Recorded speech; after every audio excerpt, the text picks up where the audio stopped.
मेरे marks consistently नहीं बढ़ रहे, मतलब बढ़ रहे हैं बट आउट ऑफ 3 या 4 टेस्ट एक ऐसा टेस्ट आ जाता है कि एकदम से डाउनफॉल आ जा रहा है, तो उसको कैसे करूँ?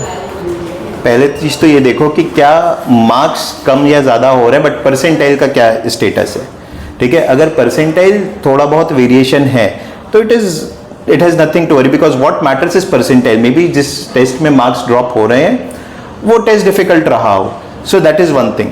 चलो मैं अज्यूम कर लेता हूं कि वैसा नहीं है। क्या वैसा है क्या, जो टेस्ट में मार्क्स गिरे हैं उसमें परसेंटाइल भी बहुत गिर गया है, ऐसा भी हुआ है? हाँ सर, गिरा है। अच्छा, लाइक मतलब 70-80 से 50 परसेंटाइल आ गया है। ठीक है, तो in that case the thing is that we have not been able to perform as per our potential. जो हमारा पोटेंशियल हम वैसा परफॉर्म नहीं कर पाए, जिस वजह से परसेंटाइल गिर गया है। अब इसके रीजन बहुत से हो सकते हैं। One is of course poor time management.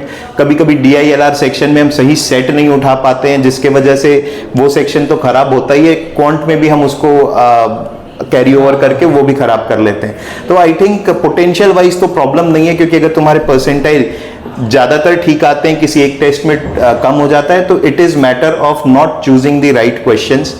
Analyse करो और सीखो क्वेश्चंस को छोड़ना कैसे है। When to leave the question is very very important in CAT exam, because you can not attempt all the questions. तो इसको हमें थोड़ा सा खास ध्यान देना पड़ेगा।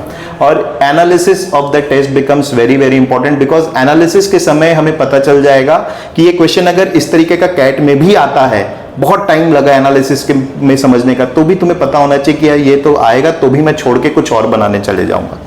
ठीक है, प्लस कई बार हमें, जो हम टेस्ट के समय लंबे मेथड्स यूज कर रहे होते हैं, एनालिसिस करते समय हमें कोई शॉर्टकट मिल जाता है, that will help in the next test. So analysis of the test is very important and please try to understand when to leave a question. Okay, yes sir. और सर जैसे मैंने मॉक दे दिया, फिर मैं analyse कर रहा हूँ उसको, तो मैं फिर से पूरा गो थ्रू करता हूँ, मेनली DILR और क्वांट्स में, और सारे क्वेश्चन फिर से बनाने की कोशिश करता हूँ बिना टाइम लिमिट के। बिल्कुल सही तरीका तो सर वैसे में मेरे से ज़्यादा बन जाते हैं। तो वो बिल्कुल वो नेचुरल है ना, बिकॉज देखो कैट का एग्जाम का सबसे बड़ा चैलेंज ये है कि उसमें पर सेक्शन 40 मिनट्स का टाइम मिला है।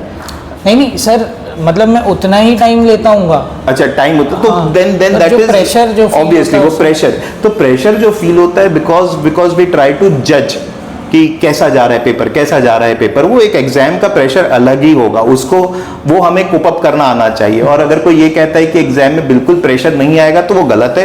नेचुरल है प्रेशर आना, बट उसे कोप अप करना आना चाहिए। बेस्ट वे उसका यही है कि बहुत ज्यादा इवैल्यूएशन मोड में उस समय मत जाओ कि हाउ एम आई डूइंग, मेरा पेपर कैसा जा रहा है। उस इवैल्यूएशन मोड में ना जाओ, एफर्टलेसली आगे बढ़ते चले जाओ, और कहीं पर फंस भी रहे हो तो move to the next question. Do not overthink about it, कि यार ये वाला सिंपल क्वेश्चन।